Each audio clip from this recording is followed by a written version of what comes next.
চিংড়ির মালাইকারি বা সর্ষে চিংড়ি নয়, আজকে বানাবো আলু দিয়ে চিংড়ি দিয়ে একটা সিম্পল ঝোল। তার জন্য তেলের মধ্যে জিরে আর তেজপাতা নিয়ে নিয়েছি আর দিয়েছি পেঁয়াজ। ভালো করে নাড়াচাড়া করে নেব। একটু ভাজা ভাজা হলে আলু দিয়ে দেবো। একটু নুন, হলুদের গুঁড়ো দিয়ে আরও একটু ভালো করে নাড়াচাড়া করে নেব।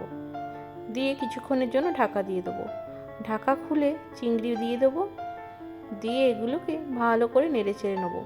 তার মধ্যে টমেটো দিয়ে দেবো।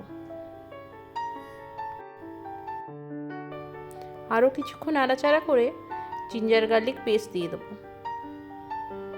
দিয়ে একটু ভালো করে কষিয়ে নিতে হবে।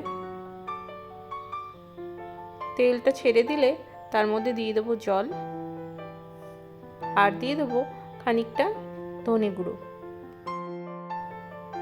একটু লঙ্কা গুঁড়োও মিশিয়ে নেব। দিয়ে ভালো করে মিশিয়ে ঢাকা দিয়ে দেবো।